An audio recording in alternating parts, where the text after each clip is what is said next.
Paul Zeise of the Pittsburgh Post-Gazette, 93.7 The Fan, is alongside tonight also. So, Paul, I want to get your thoughts about the baseball. We talked about it in the first block.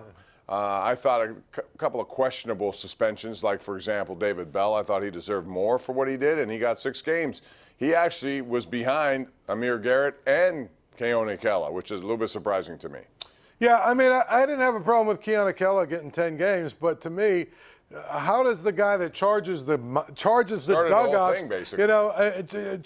dugout and basically starts a riot, how does he get less games than Kela? I mean, Kela threw at somebody's head and then bragged about it, so I don't have a problem except for he didn't actually make contact. No. Garrett went in just swinging at guys like a crazy man. And the whole thing with David Bell is absurd. He wrote, I think, 4 things that he was being suspended for. And including he's a multiple-time offender about this kind of stuff. How does he only get 6 games? That's the biggest question. It's so ridiculous. It doesn't even make sense. And then Osuna, okay, you hit a guy in the back of the head, but guess what? The guy charged him. Right. So I found problems with 6 games for Osuna. I saw nothing he did wrong other than try to defend himself. Yeah, and when you're in a position of defending yourself, I'm sorry, they should make exception for that. None of that would have happened had Amir Garrett just not done what he did. Now, you can argue the Pirates are headhunters. A lot of teams believe they are. I don't necessarily agree with that. I think there is an art to pitching inside. They try to do it. Maybe they're not good at it. But, the Reds, the Cubs, the Cardinals all have complained about this in the past. And Major League Baseball, if you looked at what they gave Hurdle 2 games for, it's because they lost control of his team and throwing inside repeatedly to Derek Dietrich. So they felt like Hurdle was responsible. The interesting thing is, I agree. I don't think Jared Hughes should have been. Why was Jared Hughes suspended? Well, he hit someone deliberately.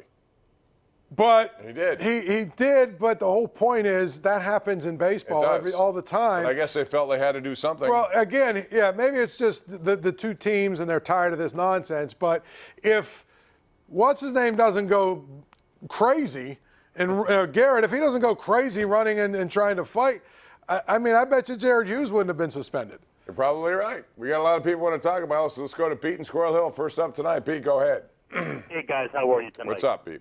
Number 1, Bob, about this pass interference replay stuff. If it wasn't for that idiot down in New Orleans last year that had the vision of Mr. Magoo and missed the pass interference on the Saints, you wouldn't have to deal with this right now. Or if that was a regular season game and it happened and it was irrelevant, that wouldn't have happened. Now it went to a different level, and it resulted in what we have now. That's why, Bob, the smart money is on the Saints to win a Super Bowl because of how they were jobbed and denied your chance to go and play for a title. Number 2, Bob, what did Clint Hurdle do? He was celebrating his birthday. He's 62. That imbecile for the Reds comes out of the clubhouse, runs up and shoves him from behind, and Hurdle gets 2 games. Can you explain that to me? Well, please? Again, Major League Baseball made it sound like Hurdle was the man in charge of allowing this to happen or ordering. They didn't say it. But did you get the implication? Thanks, Pete, for the call. The implication that was a Hurdle was responsible for his team's conduct, which to me implies, okay, now you're telling people to throw at people, right?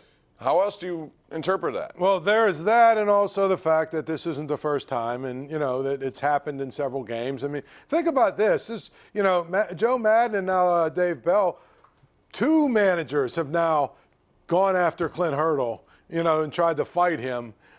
For the same reason. I'm not saying they're right, but where there's smoke, there's a little bit of fire, isn't there? Yeah, you would think.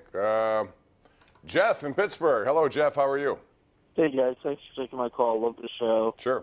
Hey, I'm going to take it from a different perspective. I mean, you're winning a game 8-3. Why would Kayla throw at Egypt? Well, because first of all, he's got some anger issues also. And I don't know how, I give him credit for getting a lot of time off and being paid for it. He got 10 more games now where they don't have to deal with him, which is ridiculous.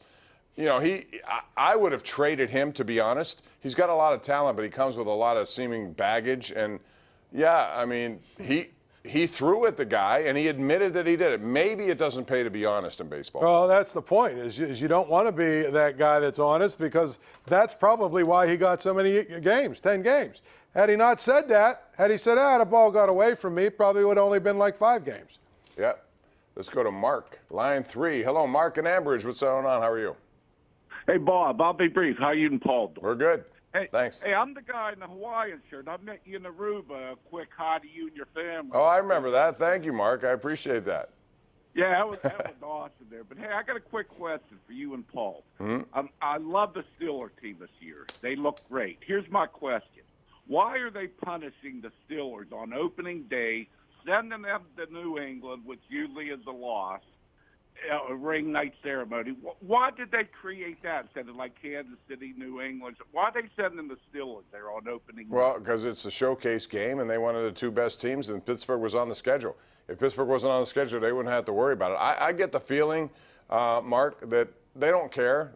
In fact, I may believe the Steelers want to play that team earlier rather than later, even though they beat them last year, Paul.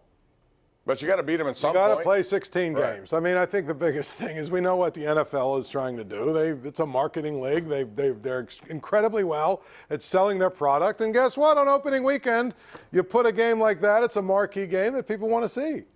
We got tweets in. Bob Sassy says, guys on ESPN calling the Pirates thugs for the way they pitch to batters. Am I missing something, or do they deserve to be scrutinized? You know, I think, Bob, there is a fine line between pitching inside and hitting people, and today's sensitivity is up among very high-paid people. They don't want to be thrown inside. They take it personally, but, you know, you have to establish the plate. And to me, that's always been an issue in baseball.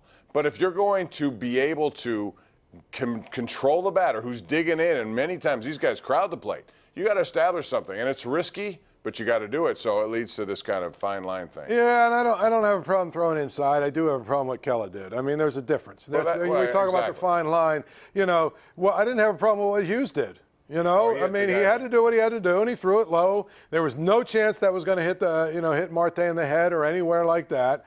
That's what you do. I mean, you throw it inside like that, or if you're going to hit a guy, hit him in a place where it's not going to cause an injury.